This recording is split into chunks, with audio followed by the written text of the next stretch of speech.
So hello everyone, कैसे आप सब? उम्मीद करता हूँ बढ़िया होंगे। और आज जो है अपन वन शॉट करने वाले हैं एक और चैप्टर का, जिसका नाम है इलेक्ट्रोस्टैटिक पोटेंशियल एंड कैपेसिटेंस, यानी विद्युत विभव तथा धारिता।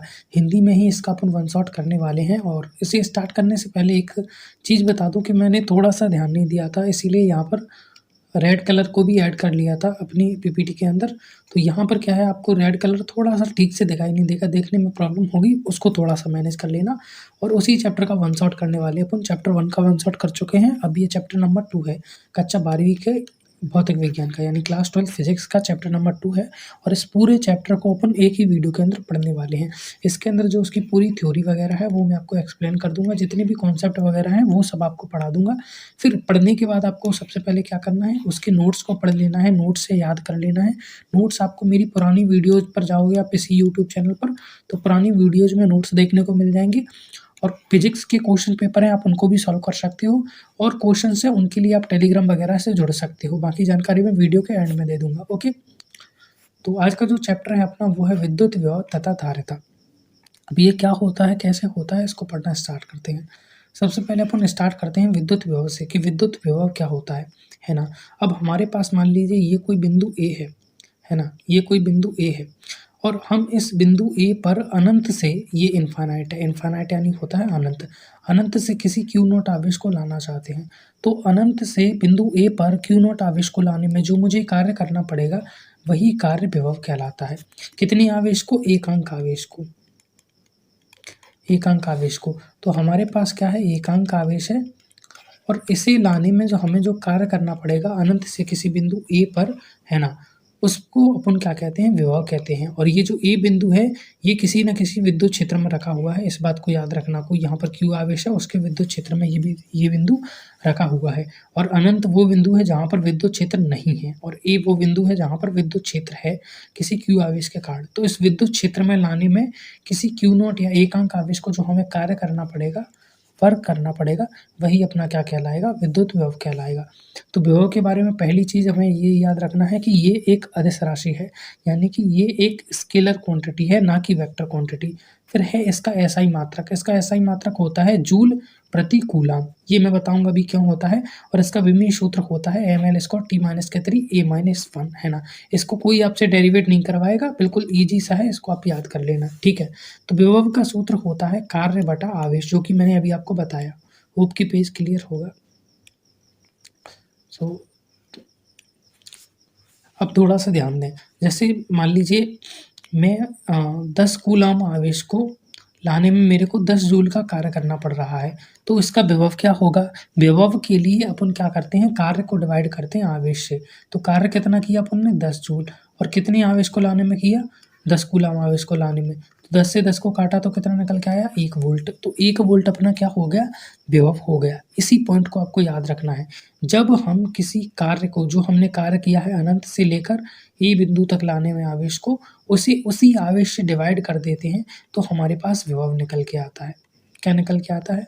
विभव निकल के आता है। क्योंकि एकांक आवेश को लाने में किया गया कार्य ही क्या कहलाता है? विभव कहलाता है, जो कि मैंने आपको बताया। अब कार्य का मात्रक क्या होता है? जूल होता है। और आवेश का मात्रक क्या होता है? कूलम होता है। पुराना चैप्टर अगर आपने पढ़ रखा है तो ये आसानी से समझ में आएगा। और पिछली वीडियो के अंदर मैंने पुराना चैप्टर पढ़ा रखा है। अब विभव समझ में आ गया, तो विभवांतर क्या होता है? दो विभवों के मध्य का अंतर ही विभवांतर कहलाता है। जैसे मेरे पास एक आवेश है Q, इसके कारण विद्युत क्षेत्र E क्रिएट हो रहा है यहाँ पर।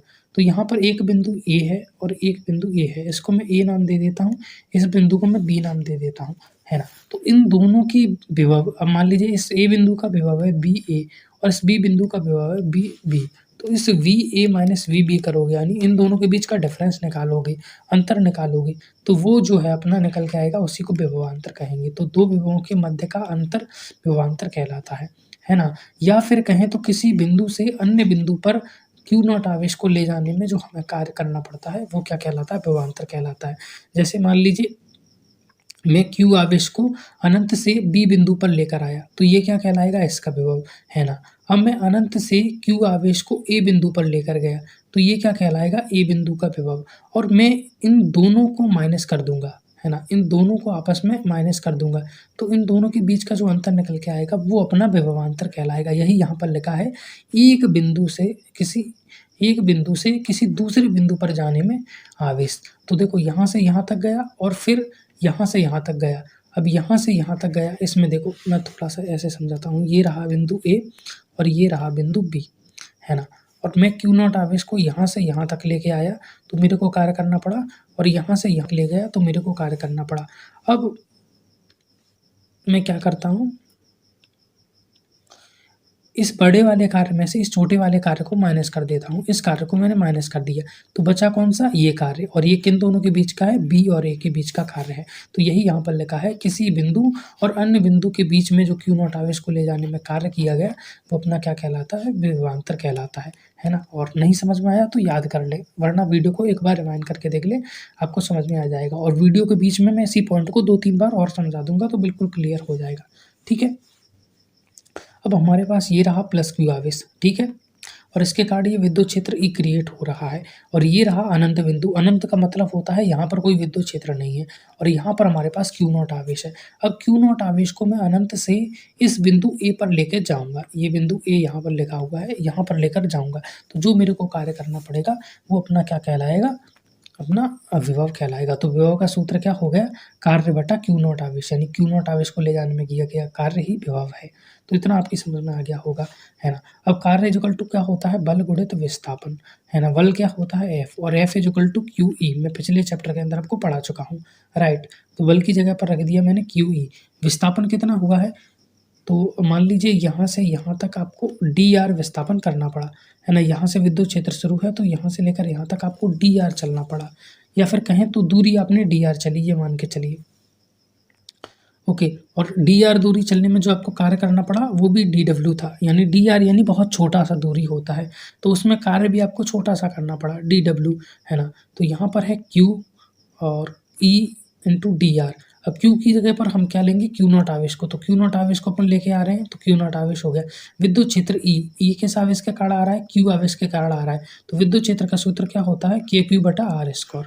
तो यहाँ पर विद्युत क्षेत्र की जगह रख दिया अपन ने के क्यू बटा आर स्क्वायर, और डी आर दूरी मल्टीप्लाई में है ही, तो क्यू की जगह पर आ गया क्यू नॉट, क्योंकि अपन क्यू नॉट आवेश को लेके आए हैं। ई विद्युत क्षेत्र की जगह पर आ गया के क्यू बाय आर स्क्वायर, और डी आर दूरी अपनी है ही, ओके। डी डब्ल्यू यानी छोटा सा कार्य, के क्यू का क्यू नॉट में मल्टीप्लाई किया तो क्यू इंटू क्यू नॉट, बटे में आर स्क्वायर है तो बटे में आर स्क्वायर, और डी आर अपने मल्टीप्लाई में है ही, तो यहाँ तक कोई दिक्कत नहीं है। अब अपने को क्या कर देना है, इसका समाकलन कर देना है कुछ इस तरीके से। तो डी डब्ल्यू यानी छोटे से कार्य का समाकलन करोगे तो बड़ा कार्य निकल के आ जाएगा, ओके। के क्यू और क्यू नॉट ये कांस्टेंट है तो बाहर निकल के आ गए, है ना। अब डी आर है, और डी आर और आर स्क्वायर ये कुछ इस तरीके से हैं, डी आर और 1/r स्क्वायर, इसका अगर आप समाकलन करोगे तो क्या निकल के आएगा, 1/r निकल के आएगा, आप सभी जानते होंगे। तो यहाँ पर निकल के आ गया के क्यू क्यू नॉट बटा 1/r। तो यहाँ तक आई होप कि आपको कोई भी दिक्कत नहीं होगी समाकलन करने में या फिर बेसिक सी कैलकुलेशन करने में। तो कार्य इक्वल टू निकल के आ गया के क्यू इंटू क्यू नॉट बटा आर। अब विभव का सूत्र क्या होता है, कार्य बटा क्यू नॉट, कार्य बटा क्यू नॉट। तो ये कार्य तो निकल के आ गया के क्यू क्यू नॉट बटा आर, है ना। अब इसी को आप क्यू नॉट से डिवाइड कर दो, इस कार्य को क्यू नॉट से डिवाइड कर दो तो अपने पास विभव निकल के आ जाएगा। तो क्यू नॉट से क्यू नॉट कट गया, बचा क्या, के क्यू बाय आर। तो ये जो के क्यू बाय आर है ये अपना विभव निकल के आ गया। आई होप आपको यहाँ तक चीज़ें समझ में आ गई होंगी बहुत अच्छे तरीके से। अनंत से क्यू नॉट आवेश को बिंदु ए तक लाने में किया गया जो कार्य है वही अपना क्या कहलाता है, विभव कहलाता है। और विभव इज इक्वल टू हो गया कार्य बटा क्यू नॉट। कार्य की वैल्यू अपन ने यहाँ से निकाल ली बल गुणित विस्थापन करके, और ये फॉर्मूले रख के, जो कि बेसिक सी कैलकुलेशन है आपको आती होगी, है ना। विद्युत द्विध्रुव के कारण विभव। अब विद्युत द्विध्रुव अपन पढ़ चुके हैं पिछले चैप्टर के अंदर क्या होता है, उसके कारण अपन विभव देखेंगे। पहले अच्छी स्थिति में फिर निरच्ची स्थिति में। तो अच्छी स्थिति की सारी पोजीशन आप जानते होंगे, ये बिंदु ए है और ये बिंदु बी है, इन दोनों के बीच की दूरी आर है, और ये बिंदु ओ है और ये बिंदु बी है, इन दोनों के बीच की दूरी जो है ए है। तो बी और पी के बीच की दूरी कितनी हो जाएगी, इस पूरी दूरी में से, देखो इस पूरी वाली दूरी में से आप इतनी दूरी को माइनस कर दीजिए तो ये बची कुछ ही दूरी आपकी निकल के आ जाएगी। तो वही अपन करते हैं, पूरी दूरी है आर और इसमें से ये दूरी ए माइनस कर दी, तो ये निकल के आ गई आर माइनस के ए, ओके। एक मिनट, चलो हाँ, अब देखो यहाँ से लेकर यहाँ तक की दूरी यानी बिंदु P से लेकर O तक की दूरी r है और बिंदु O से लेकर A तक की दूरी a है। तो टोटल दूरी यहाँ से अगर यहाँ तक की निकाली जाए तो कितनी निकल के आ गई? r प्लस के a। उम्मीद करता हूँ यहाँ तक आपको कोई दिक्कत नहीं होगी। विभव का सूत्र क्या होता है? KQ बटा R। तो बिंदु A पर विभव कितना हो जाएगा? ये रहा बिंदु A, इस पर विभव कितना हो जाएगा? तो K कांस्टेंट है, Q यानी कि यहाँ पर अपने पास आवेश क्या हो गया? माइनस के Q बटा R। R यानी दूरी, तो बिंदु P से लेकर यहाँ तक की दूरी कितनी है? R प्लस के A, कुछ इस तरीके से। तो ये निकल के आ गया माइनस के KQ बटा R प्लस के A। ओके, यहाँ पर है K और Q। R क्या है अपना? R माइनस के A, जो कि अपन ने यहाँ पर लिखा था। अपन B बिंदु देख रहे हैं ना, ये रहा B बिंदु, B और P के बीच की दूरी R माइनस के A। तो ये क्या निकल के आ गया अपना? KQ बटा R माइनस के A, कुछ इस तरीके से। अब रही बात इसको सॉल्व करने की, तो बहुत आप सभी को आता होगा। विभव A और B दोनों को जोड़ दीजिए, आपके पास नेट विभव निकल के आ जाएगा, या कहें तो विभवांतर निकल के आ जाएगा उनके कारण, है ना। तो A के कारण कितना है? माइनस के KQ बटा R प्लस के A, और 1 के कारण कितना है? KQ बटा R माइनस के A।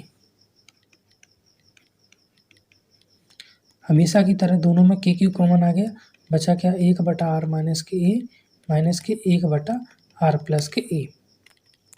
KQ अपना कॉमन है। अब इनका एलसीएम निकाल लो, तो एक तरफ आ गया R प्लस के A, एक तरफ आ गया R माइनस के R प्लस के A, और यहाँ पर हो गया R प्लस के A इंटू R माइनस के A। इससे ये कट गया, यहाँ पर है KQ, A और A को जोड़ा तो 2A हो गया, और R plus A into R minus A, ये हो गया R स्क्वायर माइनस के A स्क्वायर। तो यहाँ पर हो गया 2AQ इंटू में K है, और ये है R square minus A square. A square हम सभी जानते हैं बहुत छोटा वैल्यू होता है, R की तुलना में बहुत छोटी होती है A, तो इसको नेगलेक्ट कर दो, बचा क्या? R square. अब ये हो गया अपना P, तो ये हो गया KP by R square.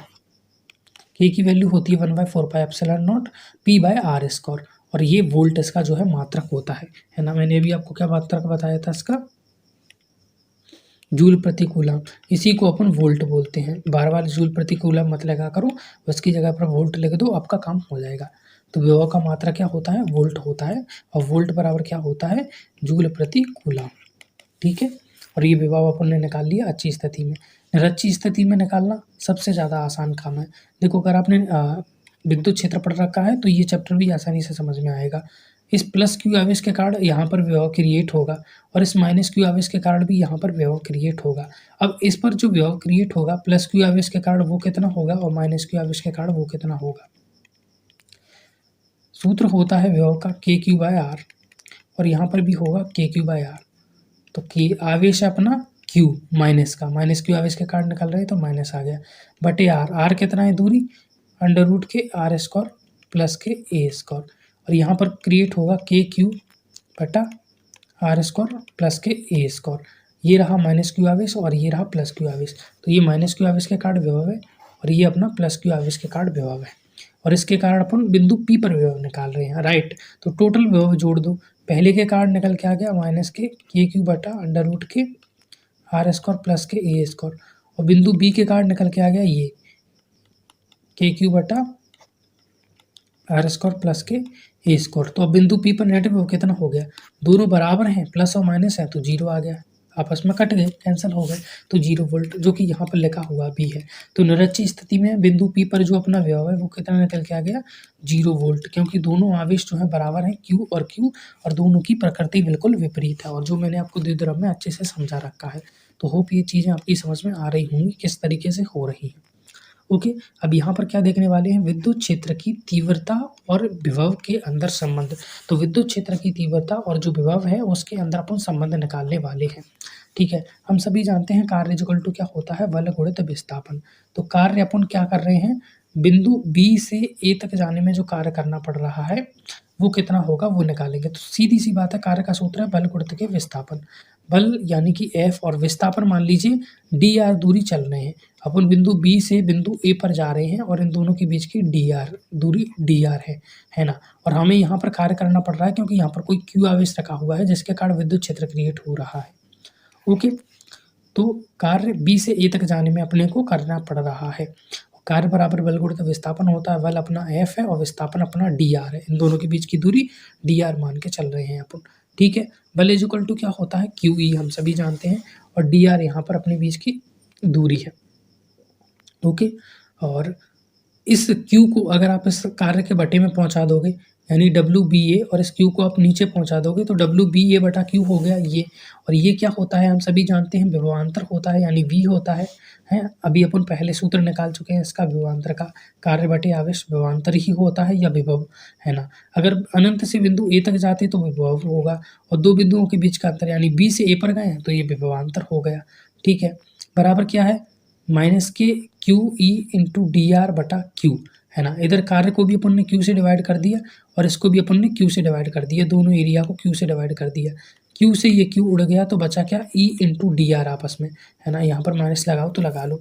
Minus केवल इस चिन्ह को दर्शाता है कि अपन इस विद्युत क्षेत्र में बिंदु B से A पर जाएंगे तो इन दोनों के बीच की दूरी dr है और हमें कार्य करना पड़ेगा तो बल विपरीत दिशा में लगेगा, और इस विपरीत दिशा को दर्शाने के लिए यहाँ पर माइनस चिन्ह का प्रयोग करते हैं, है ना। तो E dr निकल के आ गया। ओके, तो विभवांतर यानी dV बराबर क्या निकल के आ गया माइनस के E इंटू dr। तो E को आप यहीं पर रहने दो और dr को इधर पहुंचा दो, तो ये निकल के आ गया dV बाय dr, और माइनस का चिन्ह यहाँ पर लग गया। तो विद्युत क्षेत्र और विभव के अंदर संबंध निकल के आ गया, ये आपका विभव है और ये आपका विद्युत क्षेत्र है। होप यहाँ पर चीज़ें क्लियर होंगी। ठीक है, इसको मैं एक और बार एक्सप्लेन कर देता हूँ ताकि आपको कोई भी दिक्कत ना हो, क्योंकि यहाँ पर हो सकता है आपको कन्फ्यूजन हो। ठीक है, देखो हमारे पास बिंदु A है और हमारे पास बिंदु B है, ये किसी विद्युत क्षेत्र में रखे हुए हैं। इसीलिए अगर मैं बिंदु A से बिंदु B पर जाता हूँ तो मुझे कार्य करना पड़ता है ना। कार्य को मैं W से दर्शाता हूँ। कार्य का सूत्र होता है बल गुणित विस्थापन। बल का सूत्र होता है Q इंटू E और विस्थापन हो जाएगा dr, यानी इन दोनों के बीच की दूरी अपन क्या लेके चल रहे हैं dr, है ना। अब Q into E into dr, अब इसको भी मैं Q से डिवाइड कर दूँ और इस वाले एरिया को भी मैं Q से डिवाइड कर दूँ तो कोई फर्क नहीं पड़ेगा, है ना। अब कार्य बट्टा Q क्या होता है विभवांतर यानी कि dV होता है। ओके, और Q से ये Q कट गया तो बचा क्या E इंटू dr यहाँ पर। ओके, dV के बराबर निकल के आ गया E इंटू dr। अब अपन को E यहाँ पर रखना है तो dr को इधर पहुँचा दो, तो dr बटे में पहुँच गया dV बाय dr, तो E equal to dV by dr निकल के आ गया। और इस dV बाय dr को अपन क्या कहते हैं विभव प्रवणता कहते हैं। इस बात को याद रख लेना, ये भी आपसे पूछ सकता है विभव प्रवणता क्या है और ये किसके बराबर होती है। तो विभव प्रवणता किसे बोलता जाता है dV बाय dr को बोला जाता है, और ये इसका विमीय सूत्र होता है जिसे आप याद कर लेना। ठीक है, अब विभव को प्रभावित करने वाले कारक कौन कौन से हैं ये भी अपने को देखना है ना। तो सबसे पहले विभव को आवेश प्रभावित करता है। किसी भी अगर आवेश को आप लेकर जा रहे हो तो अगर आपके पास आवेश ज़्यादा है तो आपका विभव भी ज़्यादा होगा। क्षेत्रफल भी डिपेंड करता है ना। और चालक के समीप अन्य चालक पर भी विभव निर्भर करता है, और चालक के चारों ओर जो माध्यम है उस पर भी विभव निर्भर करता है, क्योंकि विभव का सूत्र होता है KQ बाय R। क्या निकल के आता है KQ बाय R, ये विभव का सूत्र होता है जो अपन ने डिनोट किया था यहाँ पर। सॉरी, थोड़ा सा पीछे जाते हैं, थोड़ा सा पीछे। हाँ, तो KQ बाय R ये विभव का सूत्र है, इसको याद कर लेना जो अपन ने निकाला था। तो विभव का सूत्र क्या होता है KQ बटा R। तो Q यानी आवेश के समानुपाती होता है, आवेश जितना ज़्यादा विभव उतना ज़्यादा। क्षेत्रफल में R आता है ना, त्रिज्या आती है या दूरी आती है, तो दूरी के इन प्रोपोर्शनली होता है। चालक के समीप अगर कोई दूसरा चालक रख दे तो उससे भी विभव में परिवर्तन आता है, इसको मैं भी समझा दूंगा किस तरीके से आता है। और चालक के चारों ओर का माध्यम यानी K इक्वल टू क्या होता है 1/4 एप्सिलॉन नॉट, और एप्सिलॉन नॉट क्या होता है माध्यम की विद्युतशीलता। तो डेफिनेट सी बात है ये माध्यम पर भी डिपेंड करता है कि माध्यम कैसा है चारों ओर का। तो विभव इन फैक्टर से अफेक्ट करता है। बाकी डिटेल में अगर आपको लिखा हुआ चाहिए तो मैंने बताया नोट्स जाकर देख लेना, पुरानी वीडियोज़ के अंदर अपलोडेड है। समविभव पृष्ठ, यहाँ से डेफिनेटली क्वेश्चन पूछा जाएगा आपसे, है ना। इसके पूछे जाने की संभावना बहुत ज़्यादा होती है। समविभव पृष्ठ क्या होता है वो पृष्ठ होता है जिसके प्रत्येक बिंदु पर विभव समान होता है। जैसे मान लीजिए मेरे पास एक q आवेश है, तो इसके कारण क्या है, विद्युत क्षेत्र क्रिएट होगा, है ना। तो मान लीजिए मैंने ये एक गोला बनाया, ये इस तरीके से एक गोला बना दिया, है ना। अब यहाँ से यहाँ तक की दूरी भी r है, यहाँ तक की दूरी भी r है, और यहाँ तक की दूरी भी r है, और विभव का सूत्र क्या होता है, KQ/R। तो K यानी माध्यम पर डिपेंड करता है, तो माध्यम तो अपन ने कोई सा भी ले लिया, यहाँ पर भी माध्यम वही है, यहाँ पर भी माध्यम वही है, और यहाँ पर भी माध्यम वही है। माध्यम में कोई फर्क नहीं आया, क्योंकि एक ही जगह है ना, ये अलग अलग जगह हैं, भले ही ये पॉइंट मैंने अलग अलग बनाए हों, लेकिन स्थान तो एक ही है ना। क्यू आवेश, तो क्यू आवेश के कारण विद्युत क्षेत्र यहाँ पर क्रिएट होगा विभव, क्यू आवेश के कारण विभव यहाँ पर लग रहा है, क्यू आवेश के कारण विभव, इन जो मैं पीले पीले बिंदु बना रहा हूँ ना, इन पर जो विभव है वो इस क्यू आवेश के कारण ही लग रहा है। और दूरी दूरी जैसा कि मैंने बताया, सब के सब r दूरी पर ही स्थित हैं। तो देखो इनका k समान हो गया, q समान हो गया, और r भी समान हो गया। तो जब k भी समान है, इनका q भी समान है, r भी समान है, तो डेफिनेट सी बात है ये विभव का सूत्र है, तो इन बिंदु पर विभव भी सभी का समान होगा, है ना। तो ये जो बिंदु हैं ये कौन से हो जाएंगे, समविभव बिंदु। और ये जो पृष्ठ बना है, ये जो मैंने बनाया है हरे हरे रंग का, ये समविभव पृष्ठ कहलाएगा। तो समविभव पृष्ठ वो पृष्ठ होता है जिसके प्रत्येक बिंदु पर जो विभव है वो समान होता है। विद्युत बल रेखाएं अगर निकलेंगी तो इससे हमेशा लंबवत निकलती हैं, जो मैंने आपको पिछले वाले चैप्टर के अंदर हमेशा पढ़ाया था, 90 डिग्री के एंगल पर निकलती हैं ये हमेशा, ठीक है। किसी आवेश के एक बिंदु से दूसरे बिंदु तक जाने में आपको कोई कार्य नहीं करना पड़ता, कार्य शून्य होता है। यानी समविभव पृष्ठ का इस बिंदु से इस बिंदु तक ले जाने में मुझे कोई कार्य नहीं करना पड़ेगा, क्योंकि कार्य इक्वल टू क्या होता है,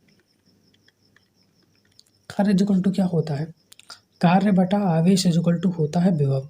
तो कार्य इक्वल टू क्या हो गया, विभव इंटू आवेश, इस आवेश को इधर ले जाओ, आवेश, है ना। और विभव क्या हो गया, विभव यानी विभवांतर भी नहीं लिया जाता, विभवांतर ही लिया जाता है। दो विभव लेते हैं तो विभवांतर हो जाता है, एक विभव लेते तो विभव रहता वो, तो विभवांतर है, और वो कितना है, शून्य है, क्योंकि जो विभव यहाँ पर है वही विभव यहाँ पर हो गया। तो कार्य भी इसका क्या हो जाएगा, जो शून्य हो जाएगा, है ना। तो विभव में चेंज नहीं, तो कार्य क्या हो जाएगा, शून्य हो जाएगा। समविभव पृष्ठ, एक समविभव पृष्ठ से अगर दूसरे समविभव पृष्ठ पर जाओगे तो आपको कार्य करना पड़ेगा, लेकिन एक ही समविभव पृष्ठ के एक ही बिंदु पर जाओगे तो आपको कार्य नहीं करना पड़ेगा। Hope you are understand. धातु पृष्ठ सदैव समविभव पृष्ठ होता है, याद रख लेना। कोई भी हमारे पास धातु है और उस पर पृष्ठ बनाओगी तो वो सदैव समविभव पृष्ठ होता है, और समविभव पृष्ठ के ऊपर विद्युत क्षेत्र जो होता है वो कैसा होता है, शून्य होता है। देखो वीडियो थोड़ी सी लेंथी हो सकती है, पर मैं सारी चीज़ों को अच्छे से समझाऊंगा, तो बने रहना। अब आवेशित कण की गतिज ऊर्जा का सूत्र अपने को निकालना है। गतिज ऊर्जा का सूत्र निकालना है तो गतिज ऊर्जा का सूत्र क्या होता है, 1/2 mv², हम सभी जानते हैं, ठीक है। हाफ यानी हाफ लिख दिया, एम होता है मास, जो कि मैंने यहाँ पर लिख दिया। अब यहाँ पर अपने को क्या निकालना है, अपने को निकालना है यहाँ पर वेग, v यहाँ पर निकालना है। तो v का सूत्र होता है, अगर आपने न्यूटन के नियम पढ़े हैं तो पता होगा, v² इक्वल टू होता है u² प्लस के 2as। अब v² तो v² है, यहाँ पर u² होता है, यानी प्रारंभ में कणों का वेग कितना था। तो प्रारंभ में अपन जो वेग है वो शून्य मान के चलते हैं, बाद में कितना हो गया, सॉरी प्रारंभ में और बाद में v² अभी निकालना है, 2as, 2 यानी 2 हो गया, a यानी कि त्वरण हो गया, s यानी दूरी हो गई। तो इनके बीच की दूरी कितनी है, d है, ओके, कितनी है, बीच की दूरी d है। और a यानी कि होता है, अब a की वैल्यू कैसे निकालें, a की वैल्यू निकालना बहुत ज़्यादा आसान है। a यानी होता है त्वरण, f इक्वल टू क्या होता है, qe, और f इक्वल टू अपन लिख सकते हैं ma। तो a इक्वल टू क्या हो गया, qe/m, ठीक है, qe/m। तो यहाँ पर लिख दिया a की जगह पर qe/m इस तरीके से, और d मल्टीप्लाई में है और ये 2 है, राइट। तो v² है यहाँ पर, उसकी जगह पर लिख दिया 2qed/m। अब यहाँ पर देखो 2 से 2 कैंसिल हो गया, और यहाँ पर है e इंटू डी, ये किसके बराबर होता है, v के, क्योंकि e इक्वल टू क्या हो गया, v/d। विद्युत क्षेत्र बराबर क्या होता है, विभव बटा दूरी, ये अपन ने निकाला था, e इक्वल टू माइनस के dv/dr। तो यहाँ पर विभवांतर कितने का है, v का है, और dr यानी दूरी कितनी है, d है। तो सॉरी विभवांतर नहीं, विभव लिया जाता है यहाँ पर, तो विभव यहाँ पर कितना है, v है, v ही मान के चलना है अपन, और दूरी कितनी है, d है, ये लिखा हुआ है ना d, तो d है। तो e इक्वल टू v/d निकल के आ गया, तो v equal to e into D निकल के आ गया, और e इंटू डी की जगह पर अपन ने क्या रख दिया, v लिख दिया। तो काइनेटिक एनर्जी का सूत्र निकल के आ गया q इंटू v। या तो इसको आप याद कर लें, और दोबारा मैं एक बार और समझा देता हूँ जिससे आपकी समझ में आ जाए। कि अपन ने क्या किया है, अपन यहाँ पर निकालने वाले हैं आवेशित कण की गतिज ऊर्जा। देखो ये हमारे पास इस तरीके से एक प्लेट है और यहाँ पर ये एक प्लेट है, यहाँ पर प्लस आवेश है और यहाँ पर माइनस आवेश है, और यहाँ पर हमारे पास एक क्यू आवेशित है, या फिर कहें आवेशित कण है ये क्यू। तो इसकी जो गतिज ऊर्जा है अपने को वो निकालनी है। तो गतिज ऊर्जा का सूत्र होता है 1/2 mv²। 1/2 m हो गया, v यानी होता है वेग। और न्यूटन के अगर आपने सूत्र पढ़े हैं तो गति के अगर आपने नियम पढ़े हैं तो पता होगा v² होता है u² प्लस के 2as। u² यानी होता है प्रारंभ में उसकी जो वेग था वो कितना था, तो प्रारंभ में तो 0 ही रहता है, प्रारंभ में तो कोई चीज़ स्थिर रहती है, तो प्रारंभ का वेग तो इसका 0 हो गया। बचा 2as। 2 यहाँ पर 2 होता है, a यहाँ पर त्वरण होता है, तो त्वरण कैसे निकालेंगे, बल इक्वल टू क्या होता है F equal to Q E, और बल इक्वल टू एम ए भी होता है, तो M A equal to Q E हो गया। तो यहाँ से ए की वैल्यू निकल के आ गई क्यू ई बाय एम, तो ए की जगह पर अपन ने रख दिया क्यू ई बाय एम। बाकी 2 मल्टीप्लाई में था, एस होती है दूरी, और दूरी कितनी है दोनों के बीच की डी, तो डी, तो v² की जगह पर अपन ने क्या रख दिया 2QED बाय एम, राइट। और ये क्या होता है अपना विभव होता है, E इंटू डी यहाँ पर क्या होता है विभव होता है, 2 से 2 उड़ गया, m से m उड़ गया, तो K इक्वल टू निकल के आ गया Q, है ना। और ED विभव कैसे होता है वो आप यहाँ से समझ लीजिए, E equal to V by D, तो V equal to E into D. अगर आपने पुराने चैप्टर पढ़ रखे हैं और थोड़ा बहुत पहले से पढ़ रखा है तो रिवीजन होगा, वरना नहीं समझ में आ रहे हैं तो समझने में दिक्कत होगी, इसलिए वीडियो को रिवाइंड करके देख लें। एक इलेक्ट्रॉन बराबर होता है, 1 इलेक्ट्रॉन वोल्ट बराबर होता है 1.6 इंटू 10⁻⁻⁹ जूल। इलेक्ट्रॉन वोल्ट ऊर्जा का ही एक मात्रक है जिसमें इतने जूल होते हैं। एक इलेक्ट्रॉन की जो वैल्यू होती है ना आवेश 1.6 इंटू 10⁻⁻⁹ इतना ही जूल इसमें एनर्जी होती है एक इलेक्ट्रॉन वोल्ट के अंदर। अब अपन पढ़ने वाले हैं धारिता, मोस्ट इंपोर्टेंट टॉपिक। चैप्टर का नाम ही क्या है, electrostatic potential and capacitance. Capacitance यानी होता है धारिता, तो चैप्टर के नाम में धारिता है तो समझ जाओ धारिता बहुत इंपॉर्टेंट चीज़ है। तो धारिता क्या होता है, आवेश संग्रहण की क्षमता। हमारे पास कोई भी चालक है वो कितना ज़्यादा आवेश संग्रहित कर सकता है उसी को उसकी धारिता कहते हैं, आवेश के संग्रहण की क्षमता। अब देखो आवेश जो है वो विभव के समानुपाती होता है, Q is directly proportional to V। मैंने आपको बताया था ना विभव आवेश पर डिपेंड करता है, तो Q is directly proportional to V। अगर समानुपाती के चिन्ह को हटाते हो तो एक कांस्टेंट आता है, और ये कांस्टेंट कुछ और नहीं बल्कि धारिता होता है। क्या होता है धारिता, तो C को इधर रखो और V को बटे में पहुंचा दो, तो C इक्वल टू निकल के आ गया Q बटा V। Q का मात्रक हो गया कूलम, और V यानी V का होता है वोल्ट, तो कूलम प्रति वोल्ट जो है मात्रक निकल के आ गया किसका, धारिता का। और इसे अपन फैराड भी बोलते हैं, तो धारिता का मात्रक क्या हो गया फैराड, और फैराड बराबर हो गया कूलम प्रति वोल्ट। इसको भी याद कर लो, और C equal to Q upon V, ये फॉर्मूला भी सबसे ज़्यादा ज़रूरी है, इसको भी याद करना है, C equal to Q upon B। ये इसका विमीय सूत्र होता है जो याद रख लेना, है ना। अब गोलीय चालक की धारिता और देख लेते हैं, गोलीय चालक की धारिता क्या होगी। तो अभी मैंने आपको बताया था C इक्वल टू होता है Q अपॉन V, तो Q आवेश हो गया विभव। गोलीय चालक का विभव का सूत्र क्या होता है कि K की जगह पर क्या होता है वो लिख सकता हूँ मैं 1/4πε0 K की वैल्यू, है ना। Q/R यही होता है विभव का सूत्र, Q/R यही होता है विभव का सूत्र, R जहाँ पर इसकी त्रिज्या है, ठीक है। तो Q से Q कट गया, है ना, तो जो बटे में नीचे R था और 4πε0 था ये ऊपर पहुँच गया, तो 4πε0R, और ये निकल के आ गया C के बराबर यानी धारिता के बराबर। तो C इक्वल टू क्या निकल के आ गया 4πε0R। अब यहाँ पर कहीं पर भी आवेश आया है, कहीं पर भी विभव आया है नहीं, तो आवेश और विभव दोनों पर ही धारिता डिपेंड नहीं करती। धारिता किस पर डिपेंड करती है, R यानी कि त्रिज्या पर, यानी कि आकृति पर, यानी कि आकार पर, और माध्यम पर यानी ε0 पर, ठीक है। तो आकृति, आकार और माध्यम पर निर्भर करती है गोलीय चालक वगैरह की जो धारिता होती है, वो आवेश और विभव पर निर्भर नहीं करती, क्योंकि आवेश और विभव एक दूसरे के समानुपाती हैं। अगर आप आवेश को बढ़ाओगे और विभव को भी बढ़ जाएगा, आवेश बढ़ाया तो विभव भी बढ़ जाएगा, जिससे धारिता पर कोई भी इफेक्ट नहीं पड़ेगा। तो धारिता किस किस चीज़ पर डिपेंड करेगी, आकृति पर, आकार पर और माध्यम पर निर्भर करती है, ठीक है। संधारित्र क्या है? एक युक्ति है जिसके थ्रू अपन चालक के आकार में वृद्धि किए बिना ही धारिता को बढ़ा सकते हैं। इसमें अपन क्या लेते हैं, इस तरीके से एक रॉड ले लेते हैं ए, उसको कोई आवेश दे देते हैं, प्लस आवेश दे देते हैं। उसको एक और रॉड लेते हैं बी, इसके पास लेके जाते हैं। फिर इस दूसरी वाली को अपन धरती से कनेक्ट कर देते हैं।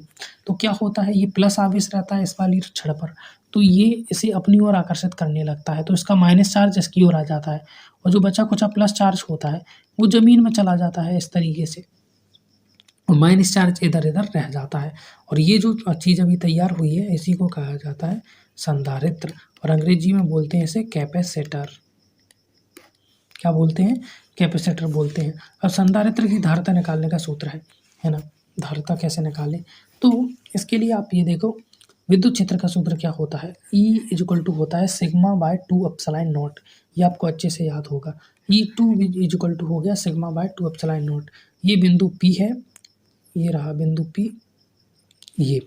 तो इस छड़ और इस छड़ के कारण जो विद्युत क्षेत्र क्रिएट हो रहा है वो है सिग्मा बाय 2 एप्सिलॉन नॉट और सिग्मा बाय 2 एप्सिलॉन नॉट यहाँ पर, और दोनों को टोटल जोड़ दोगे तो नेट विद्युत क्षेत्र निकल के आ जाएगा, जो होगा sigma by epsilon not into के।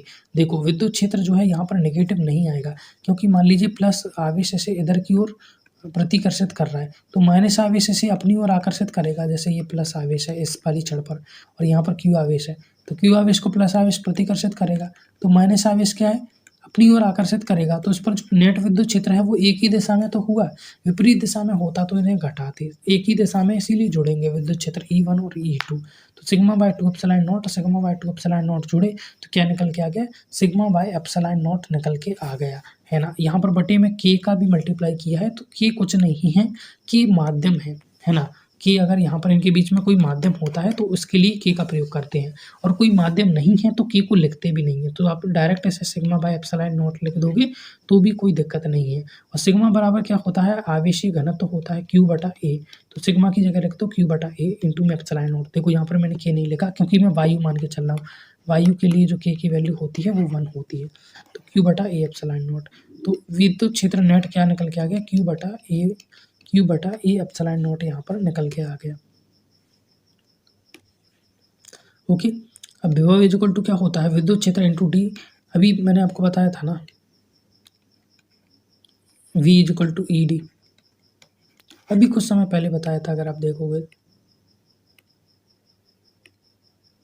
ये ई डी को क्या लिखा था, विभव लिखा था। V equal to E D अभी बताया था ना मैंने, तो वही बात है, V equal to E D, और E की वैल्यू क्या निकल के आ गई, Q बटा A एप्सिलॉन नॉट। तो E की जगह पर अपन लिख दिया Q बटा A एप्सिलॉन नॉट, और यहाँ पर D मल्टीप्लाई में है, तो विभव इक्वल टू क्या निकल के आएगा, ये V है, इस Q को इधर ले जाओ तो V बटा Q हो जाएगा, राइट। तो ये तो उल्टा हो जाएगा, V बराबर है Q बटा epsilon naught A into D. तो अपने को क्या करना है, एप्सिलॉन नॉट A को इधर ले गए और D को नीचे ले गए बटे में, बचा क्या इधर Q, इस विभव को भी इधर ले आए तो Q बटा V हो गया। Q बटा V क्या होता है, C होता है, तो C बराबर होता है Q बटा V, और ये निकल के आ गया epsilon naught A by D. Okay. और मात्रक होता है धारिता का फैराड, हम सभी जानते हैं। तो धारिता का सूत्र निकल के आ गया epsilon naught A by D. और इसके बीच में अगर आप इस तरीके से कोई परावैद्युत माध्यम भर दो जिसकी लंबाई T है, तो उसके लिए जो है धारिता का सूत्र हो जाता है ये। इसको भी याद कर लेना, इस पर न्यूमेरिकल जो है आ सकते हैं। अब समांतर प्लेट संधारित्र है हमारे पास, इसकी धारिता प्रभावित करने वाले कारक। समांतर प्लेट संधारित्र वही होता है, पहली प्लेट ये रही आपके पास, दूसरी प्लेट ये रही, इस पर प्लस आवेश है तो इस पर माइनस आवेश क्रिएट हो जाता है, इसे धरती से अटैच कर देते हैं, जो अभी मैंने बनाई थी इस तरीके से करके। हाँ, तो समांतर प्लेट संधारित्र की धारिता को कौन कौन सी चीज़ प्रभावित करती है, इन प्लेटों का क्षेत्रफल कितना है, तो प्लेटों का क्षेत्रफल प्रभावित करता है, और जो धारिता है वो इस क्षेत्रफल के प्रोपोर्शनली होती है, क्योंकि धारिता का सूत्र अपन देख चुके हैं अभी, epsilon naught A by D, epsilon naught A by D. तो यहाँ पर A एरिया होता है तो C is proportional to A, ठीक है। प्लेटों के बीच की दूरी यानी कि D, तो C is in proportional to D बटे में, है ना। प्लेटों के बीच माध्यम, तो माध्यम की समानुपाती होती है ना, जिस भी माध्यम में रखोगे उसके जो विद्युतशीलता है या फिर विद्युतशीलता से मल्टीप्लाई कर दोगे, यानी जो धारिता है उसमें माध्यम विद्युतशीलता से मल्टीप्लाई कर दोगे। यानी वायु में धारिता उसकी C है, के माध्यम में रख दिया तो के का मल्टीप्लाई कर दो, ये उसकी बातों की धारिता निकल आएगी, तो उसकी प्रोपोर्शनली होता है। अब आता है संधारित्रों का संयोजन, यानी कि कॉम्बिनेशन ऑफ कैपेसिटर। संधारित्रों का संयोजन दो तरीके से होगा, श्रेणी क्रम में और समांतर क्रम में। श्रेणी क्रम में यानी एक के बाद ये इस तरीके से मैंने लगा दिए, है ना। अब इसके पहला संधारित्र है, उसके बीच का विभव V है, दूसरे के बीच का V2 है, तीसरे के बीच का V3 है और चौथे के बीच का V4 है। एक्चुअली क्या होता है, संधारित्र आने से जो बिंदु है वो परिवर्तित हो जाता है। तो जैसे बिंदु A मान लीजिए यहाँ पर है, बिंदु B मान लीजिए यहाँ पर हो जाएगा क्योंकि बीच में संधारित्र आ गया, फिर से बिंदु चेंज हो जाएगा C, फिर से संधारित्र आ गया तो फिर से बिंदु चेंज हो जाएगा, फिर से संधारित्र आ गया तो फिर से बिंदु चेंज हो जाएगा।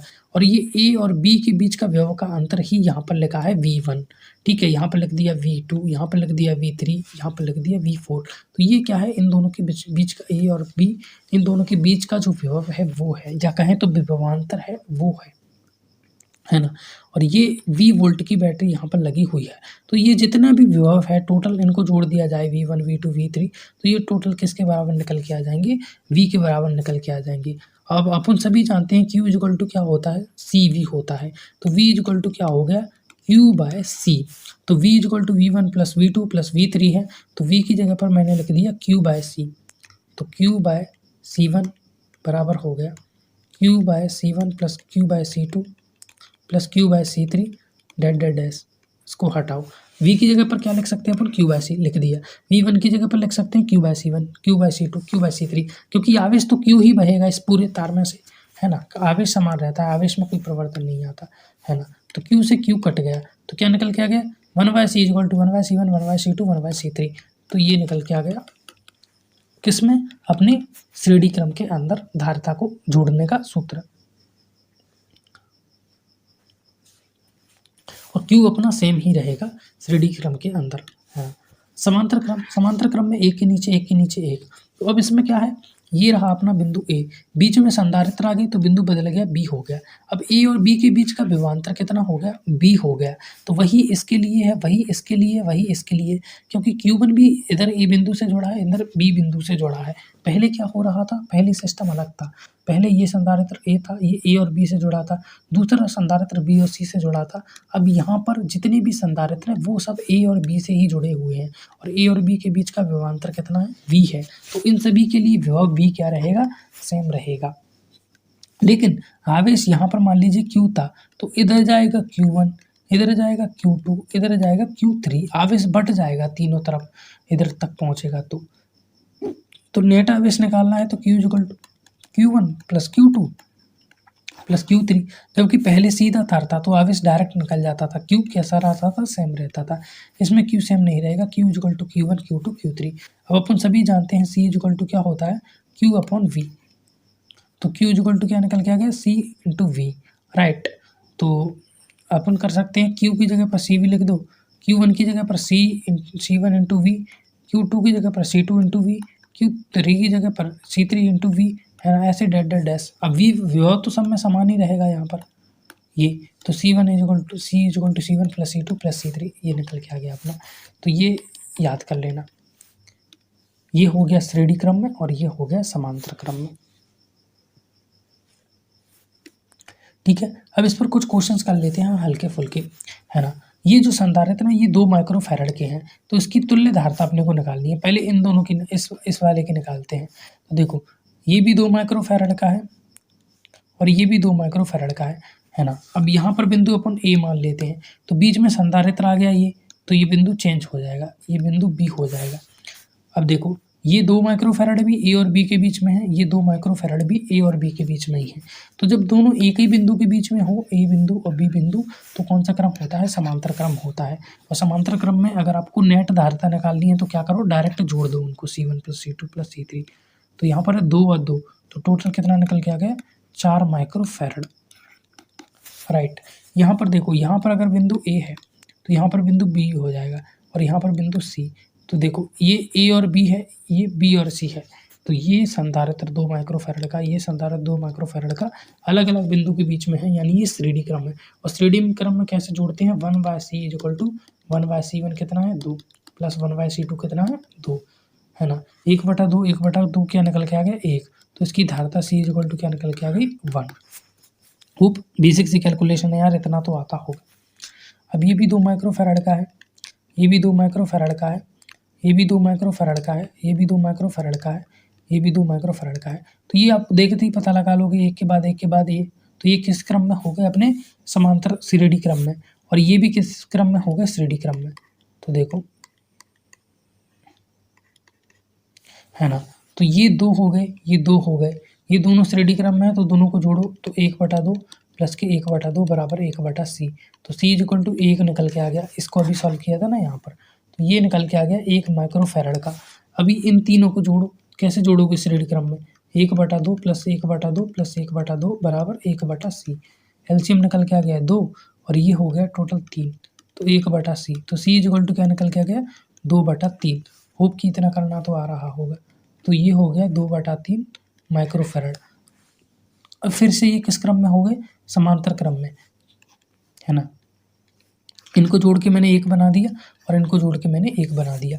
अब इनके बीच का क्रम कौन सा हो गया? समांतर क्रम हो गया। और समांतर क्रम में आप कैसे जोड़ोगे? डायरेक्ट जोड़ दोगे, 2 + 3 प्लस के 1, तो ये हो गया 3 2 5/3 माइक्रोफैराड। ठीक है, जोड़ गणित तो आता होगा आपको। और ये थोड़े टफ लेवल के क्वेश्चन है जो आपसे आपके एग्जाम में पूछे जा सकते हैं या नीट वगैरह में पूछे जाते हैं, है ना। तो अब देखो वही सिस्टम है, इस बिंदु को आप ए मान लो, ये बिंदु ए हो गया अपना, है ना। और इस बिंदु को अगर आप बी मान लो इस तरीके से, है ना। तो ये रहा बिंदु ए और ये बिंदु, अब बीच में ये एक संधारित्र आ गया, थोड़ा ऐसे ड्रॉ कर दिया पर समझ लो ये संधारित्र आ गया, तो ये बिंदु चेंज हो जाएगा संधारित्र आते ही। ये बिंदु मान लीजिए पी हो गया। अब ये ए रहा, ए रहा, अभी तक तो कोई संधारित्र नहीं आया, तो ये बिंदु भी क्या रहेगा? ए ही रहेगा, है ना। अब देखो, अब इसे दोबारा स्ट्रक्चर ड्रॉ करो। ये रहा अपने पास ए, है ना, और ये रहा हमारे पास बी, और इन दोनों के बीच में एक पॉइंट और है जिसे पी बोल रहे हैं। अब ए और पी के बीच में ये 1 माइक्रोफैराड का ये एक संधारित्र लगा हुआ है इस तरीके से, ये, ठीक है। रुको 1 मिनट।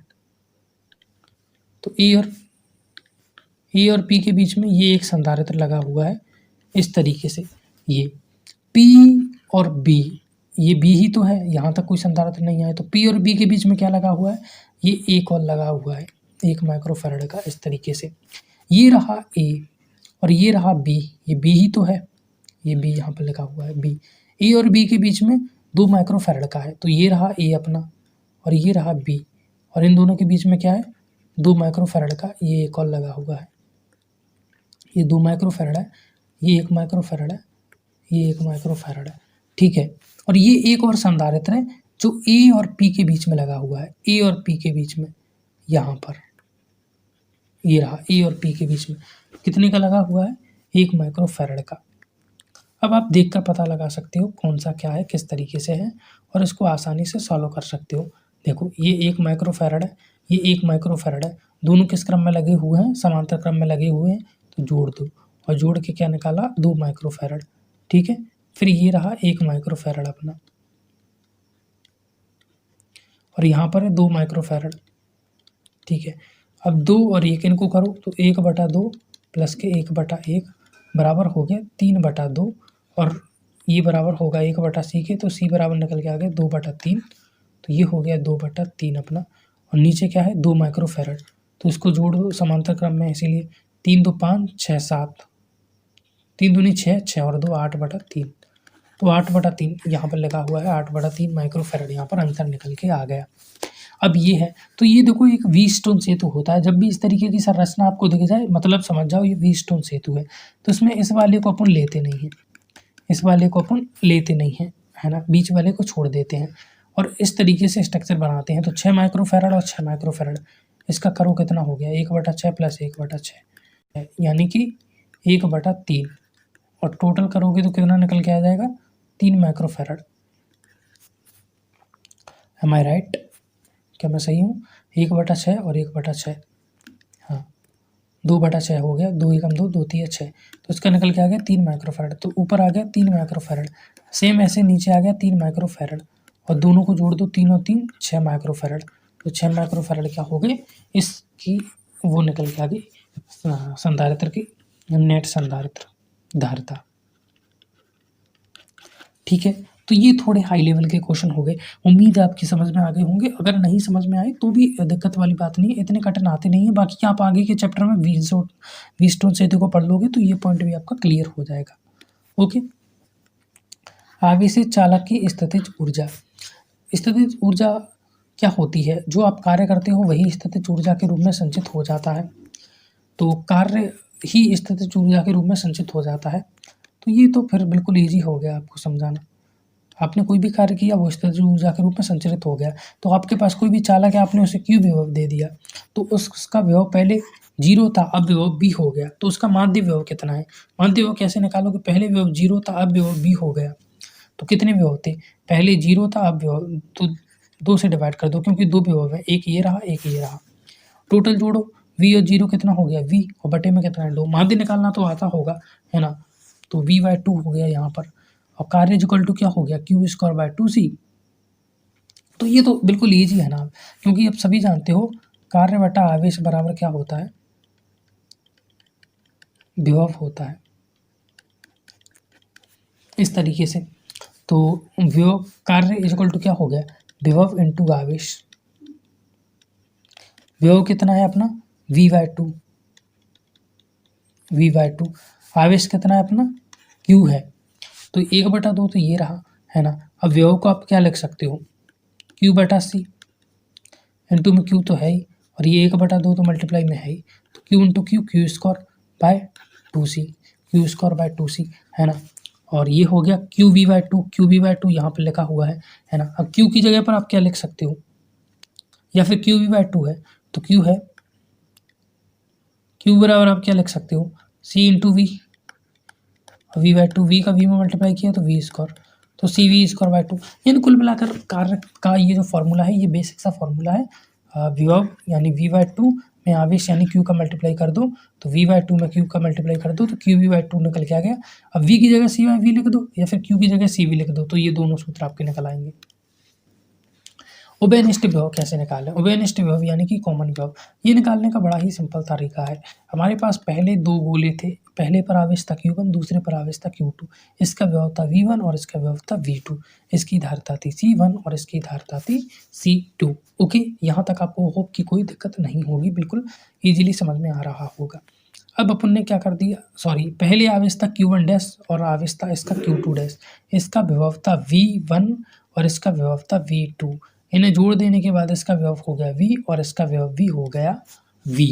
ठीक है, इसका आवेश है Q1, इसका आवेश है Q2, इसकी धारिता है C1 और इसकी धारिता है C2। तो पहले इसका आवेश था Q1 डैश और Q2 डैश, इन टोटल जोड़ दो। बाद में हो गया Q1 और Q2, इनको टोटल जोड़ दो। तो ये तो कांस्टेंट ही रहेंगे ना, जितना आवेश पहले था इन दोनों पर टोटल, उतना ही आवेश बाद में रहा था। भले ही दोनों का आवेश एक दूसरे पर वितरित हो गया हो, लेकिन टोटल आवेश समान रहता है। तो Q1 प्लस Q2 और Q1 प्लस Q2 डैश, ये जोड़ने के पहले आवेश था टोटल और जोड़ने के बाद ये टोटल आवेश है, तो ये समान ही रहेगा। तो Q1 प्लस Q2 बराबर Q1 dash plus Q2 dash. Q equal to होता है CV, तो Q1 इक्वल टू हो गया C1V1, Q2 इक्वल टू हो गया C2V, Q1 डैश बराबर हो गया C1V1, Q2 डैश बराबर हो गया C2V2, है ना? अब देखो, दोनों को जोड़ने के बाद आवेश हो गया था Q1 Q2, और जोड़ने के बाद विभव कॉमन हो जाता है, तो इस पर विभव अगर V है तो इस पर भी विभव V ही रहेगा। तो यहाँ पर दोनों का विभव सेम है V। अगर इस V की वैल्यू अपने को ज्ञात करनी है तो C1 V को कॉमन ले लो, बचेगा क्या कोष्टक में? C1 प्लस C2, और इसको इन दोनों के बटे में पहुँचा दो, C1 प्लस के C2। तो विभव इक्वल टू क्या निकल के आ गया? C1V1 C2V2 बटा C1 प्लस के C2। होप कि यहाँ पर आपको कोई दिक्कत नहीं होगी। आवेशों के पुनर्वितरण में ऊर्जा की हानि आपको निकालनी है। तो ऊर्जा क्या होती है? Half CV²। ये तो आप सभी जानते होंगे, अभी अपन ने डिनोट किया था ऊर्जा का सूत्र, है ना? तो हाफ CV², तो हाफ CV², ठीक है। ये रहा हमारे पास एक गोला, इसका आवेश था Q1, इसकी धारिता थी C1 और इसका विभव था V1। इसका आवेश था Q2 डैश, इसकी धारिता थी C2 और इसका विभव था V2। इस तरीके से मान के चलिए। ओके, अब इनको जोड़ दिया तो आवेश हो गया Q1, विभव हो गया V2, और इसका आवेश हो गया Q2 और इसका विभव हो गया V दोनों पर कॉमन हो जाएगा। तो पहले इसकी जो धारिता, पहले इसका जो ऊर्जा थी वो कितनी थी? हाफ इसकी धारता थी C1 और इसका विभव था V1 का स्क्वायर, है ना। दूसरी वाली की क्या थी, हाफ, इसकी धारता थी C2, इसका विभव था V2 का स्क्वायर। तो टोटल कितनी निकल के आ गई, 1/2 C1 V1 का स्क्वायर प्लस 1/2 C2 V2 का स्क्वायर। ठीक है, तो ये रही 1/2 कॉमन आ गया इन दोनों में, तो ये थी C1 V1 का स्क्वायर प्लस C2 V2 का स्क्वायर, इस तरीके से, है ना। ये पहले ऊर्जा थी, और जो बाद में ऊर्जा थी वो कितनी हो गई, बाद में ऊर्जा पीली कलर से बना लेता हूँ, ये पहले की हो गई और ये बाद की बता रहा हूँ मैं, है ना। बाद में पहले गोले की कितनी हो गई, हाफ, धारता है C1 और विभव हो गया V स्क्वायर। दूसरे की कितनी हो गई, हाफ, धारता है C2, विभव हो गया V का स्क्वायर। दोनों को जोड़ो इधर, तो 1/2 और V स्क्वायर दोनों में कॉमन आ गया, 1/2 V स्क्वायर दोनों में कॉमन आ गया, बचा क्या, C1 प्लस के C2। अब उभयनिष्ठ विभव का सूत्र अपन ने क्या निकाला था, C1 प्लस C2, ये तो है ही, 1/2 यहाँ पर है ही। उभयनिष्ठ विभव का सूत्र क्या होता है, C1 V1 plus C2 V2 बटा C1 प्लस के C2, तो C1 V1 प्लस के C2 V2 बटे C1 प्लस के C2। अब चूंकि V स्क्वायर है तो इसका भी स्क्वायर हो गया और इसका भी स्क्वायर हो गया, C1 C2 से ये कट गया, तो यहाँ पर निकल के आ गया 1/2 C1 V1 plus C2 V2 का होल स्क्वायर, बटे में C1 प्लस के C2 खाली।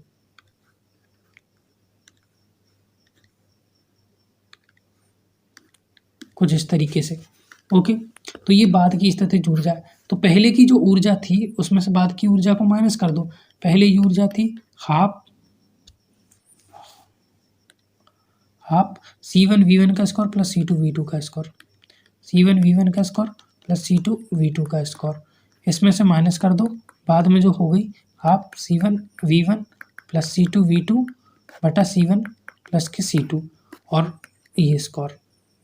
ठीक है, ये ऊपर वाले पर स्क्वायर, इसको माइनस कर दो तो आपको जो ऊर्जा के अंतर आया है वो यहाँ पर निकल आएगा, है ना। कैलकुलेशन कर ले, वो इसको थोड़ा सा सॉल्व कर लोगे तो ये निकल के आ जाएगा, ज़्यादा इसमें कुछ है नहीं। तो होप की समझ में आ गया होगा। सूत्र होता है ऊर्जा का हाफ CV स्क्वायर। इसकी ऊर्जा निकाली पहले और इसकी ऊर्जा निकाली, फिर इसकी ऊर्जा निकाली, इसकी ऊर्जा निकाली, और पहले वाली ऊर्जा में से दूसरी वाली ऊर्जा को जस्ट हमें माइनस करना है, और ज़्यादा कुछ करने जैसा है नहीं, कोई भारी भरकम काम। ठीक है, विद्युत क्षेत्र में स्थित दो बिंदुओं के मध्य अपने को विभवांतर निकालना है। तो विद्युत क्षेत्र में स्थित दो बिंदुओं के मध्य विभवांतर किस तरीके से निकालोगे, तो ये बिंदु रहा A, ये रहा बिंदु B, और इन दोनों के बीच की दूरी जैसा कि अपन मान के चल रहे हैं DR, बहुत छोटी सी दूरी है। तो बिंदु A से बिंदु B तक जाने में हमें जो कार्य करना पड़ा, है ना, A से B तक जाने में जो कार्य करना पड़ा, अगर उसको अपन, उस कार्य को अपन किससे डिवाइड कर दें, आवेश से डिवाइड कर दें, Q आवेश से, तो अपने पास क्या निकल के आ जाएगा, विभवांतर निकल के आ जाएगा। हम सभी जानते हैं डेल्टा V जो है वो निकल के आ जाएगा। तो कार्य इक्वल टू होता है बल गुणित विस्थापन।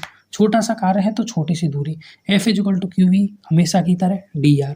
Q E का सूत्र होता है 1/4πε0 Q बटा R स्क्वायर इंटू DR हमेशा की तरह, और इसका अवकलन कर दिया कार्य का, तो छोटे से कार्य से बड़ा कार्य निकल के आ गया, है ना।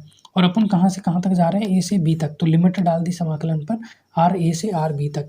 Q/4πε0 कॉमन था तो कॉमन ले लिया, 1/r स्क्वायर का समाकलन किया तो 1/r आया, लिमिट डाल दी A से लेकर B तक, तो ये हो गया RB माइनस RA, समाकलन करना आपको आता होगा, तो ये कार्य निकल के आ गया। अब अपने को क्या निकालना है, विभवांतर, तो इसको Q से डिवाइड कर दो, सीधी सी बात है। तो Q से Q जो है उड़ गया एक, है ना, कोई सा भी बड़ा वाला Q ले लो, तो बड़ा वाले Q से Q उड़ गया, तो ये निकल के आ गया विभवांतर का सूत्र। कौन सा Q उड़ाना है इधर देख लेते हैं। Q आवेश, कैपिटल Q आवेश के कारण विद्युत क्षेत्र है, तो कैपिटल Q ही लिखो ना यहाँ पर इस तरीके से, तो Q से Q उड़ गया, तो स्मॉल q 1/RB माइनस के RA, तो ये निकल के आ गया क्या, विभवांतर।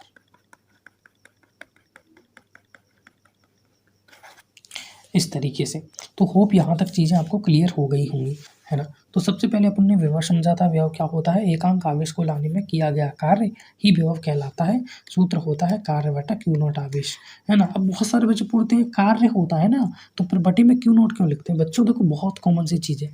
ऐसे 10 आम जो हैं वो 20 रुपए के आते हैं, तो एक आम की कीमत कितनी है? तो 20 रुपए को आप 10 से डिवाइड करोगे तो 2, यानी एक आम आ रहा है 2 रुपए का, तभी 10 आम 20 रुपए के आ रहे हैं। तो आपने 20 रुपया को आम से डिवाइड किया ना, ठीक ऐसे ही किसी 10 कूलाम आवेश को लाने में हमें 10 जूल का कार्य करना पड़ रहा है। अपन देखेंगे 1 कूलाम आवेश को, यानी एकांक आवेश को लाने में कितने का कार्य करना पड़ रहा है। तो 10 आवेश से आप 10 को डिवाइड करोगे ना, तब जाके आपके पास निकल के आएगा। तो कार्य को डिवाइड करना पड़ता है जो आवेश है, तब एकांक के लिए निकल के आता है, एक के लिए। ठीक है, तो समझ में आ गया होगा विभव बराबर W/Q0 क्यों होता है। 4 क्वेश्चंस जॉइन टेलीग्राम पर आपको कुछ बुक वगैरह मैं दे दूंगा, वहाँ से आप क्वेश्चंस अटेम्प्ट कर सकते हैं।